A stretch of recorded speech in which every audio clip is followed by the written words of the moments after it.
Hey everyone, it's John here from Hockey, back with another video, and this video is going to be my final 2020 NHL Draft ranking, so I'm just going to do top 31. I think if I go past the first round, it might be more inaccurate, and I might just be throwing a lot of names on the ranking board. I think for a guy like Bob McKenzie, who actually pulled 10 different scouts, he brought together a 93 prospect list, 7 honorable mentions, so I'm just going to compare my top 31 to Bob McKenzie's 31. I had already constructed my top 31. I think looking at Bob McKenzie's list and doing a lot more research and just keep looking through reports even today, I think I made like only 1 or 2 changes that I'll mention, but outside of that, I've been constructing this top 31 over the last couple weeks, and now in my opinion, I think this is my top 31 prospects that I will show you guys. So of course, if you are a new subscriber, welcome to the channel. Please smash that like button to show your support, and I want to see your comments. If you disagree with me, if you agree with me, who are your favorite prospects in this draft? So let's start with Bob McKenzie's rankings. I think it's good to look at a guy like Bob McKenzie. Obviously, this isn't his personal scouting report, his top rankings. He pulled 10 different scouts and kind of constructed it together. So top 15, and then we're going to go 16 to 31. So Lafreniere, Stützle, Byfield, Drysdale, Perfetti, Raymond, Rossi, Sanderson, Holt, Quinn, Askarov, Lundell, Mercer, Gooley, and Lapierre. So I don't think this list is crazy. I think obviously you're looking at Stützle and Byfield kind of switching spots to what a lot of other people have. I think Perfetti being as high as he is at number 5 ahead of guys like Raymond and Rossi, even Sanderson getting that jump to number 8. And then I was just going to say there's a couple others like Lundell being, I would say, fairly low, and Dawson Mercer being at a pretty good spot. So that's the top 15 for McKenzie, what he had. And Holloway, Schneider, Jarvis, Amirov, Reichel, Perreault, Connor Zary, Peterka, Gregg.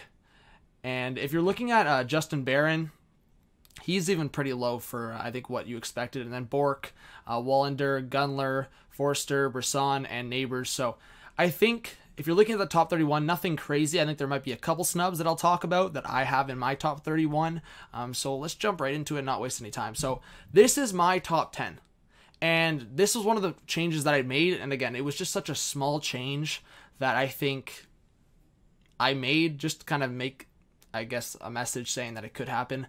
I put Jake Sanderson at number 10 versus what I had as Askarov at number 10. So if you guys saw my comparable videos to my top 10 draft rankings, Askarov was at number 10. Everything else stayed the same. So I think for Jake Sanderson, he can be a top 4 defenseman in this league. I think maybe even higher than that. His potential is very, I would say, up and down right now because he had a very good second half of the year. So I put Sanderson in the top 10, Lafreniere 1, Byfield 2. I still think Byfield's number 2, but I will say I would maybe argue Stützle's ceiling is higher. So in terms of production, I'm just going to throw out random players right now, like a Claude Giroux for Stützle, maybe like a Sean Monahan for Quinton Byfield. Hopefully better. Hopefully we're going to see a lot better from Quinton Byfield in his career. Not that anything's wrong with Sean Monahan. He's a top centerman, but I think people are hoping for better from Byfield. But again, I wouldn't say if you turned out to Monahan, I think people would be happy to draft Byfield, but I'm just saying in terms of numbers. Drysdale at 4, Lucas Raymond 5, Marco Rossi 6, Alexander Holt 7, Cole Perfetti 8, Anton Lundell 9, and like I said, Sanderson 10. I just think if you're looking at 5 through, I would say 9, there's, I would say, question marks because for some of those guys, they could be top line forwards in this league, or I could say for a guy like Anton Lundell, there's offensive question marks. Could he be that solid two-way centerman like a Sean Couturier, or could he just be a third line guy that's playing good defensive matchups? So there's question marks here for sure. And I just want to move on to the next page of prospects because I think this top 10, as much as there can be debate on where someone's placed, I think for a lot of people, they could maybe agree with me on this top 10. I think, again, like I said, Askarov may be in there. We'll talk about a couple other guys. But I think for the most part, I think if you look at this list, I think the top 10 is not that bad. All right, so this is where maybe there's some debate. So Yaroslav Askarov, a goaltender, I think he's going to be the only goaltender to go in the first round. I have him at number 11, like I said, number 10, 11, 12, 13. It's really going to depend where certain teams land in the draft lottery. And I will be making my draft lottery final simulation, so check that video out as well. Jack Quinn, 12. Bob McKenzie had him in the top 10 with the 10 scouts he pulled, but I do think Jack Quinn is probably a top 15 prospect. I could see him being drafted maybe in the top 10 as a reach. He's one of the best goal scorers in this draft. Dawson Mercer, a very safe pick. Connor Zary, I could see him being a top 6 forward. Seth Jarvis, Amirov. So I have them around the same spot. Lapierre, Holloway, Gunler. Gunler was very low on that list. I think he was like 28.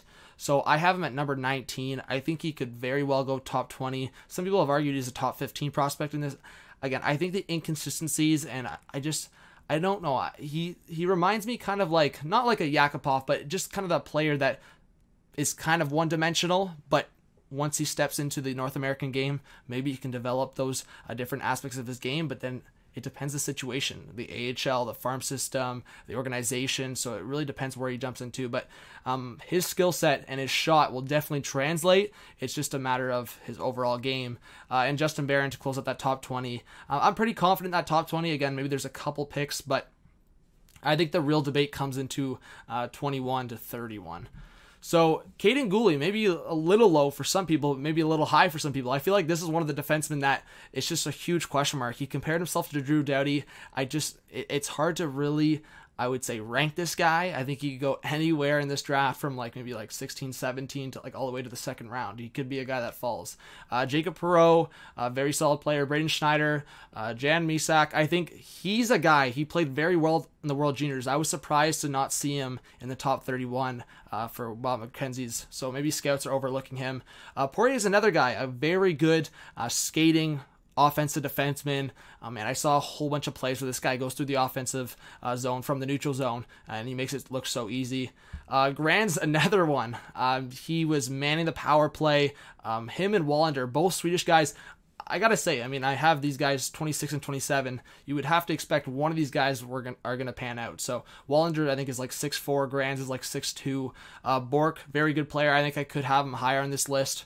Reichel, a guy, I think that started showing better. Paterka, and Ryan O'Rourke, who was actually the captain for the Sioux in the OHL, and I think he played very well. Very solid guy. I think he could be a top 4 defenseman in this league.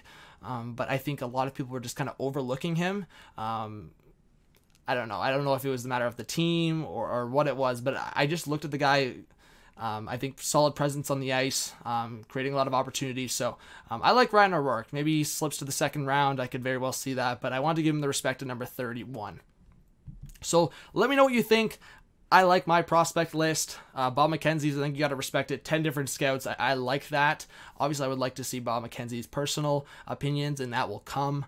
But for scouts and for it being 10 scouts, I think it gives you an idea of where guys potentially will be drafted. So if you look at Bob McKenzie's list, potentially look at my list, I think you get a better idea of where people could be drafted. I was looking more at my personal rankings. Bob McKenzie's was, like I said, a mix of different personalities, different scouts, different strategies. So definitely all over the place. But let me know what you think. Please subscribe if you're new. Smash that like button. Leave your thoughts in the comment section below. This was John from Hot Take Hockey. Have a good one. Peace out.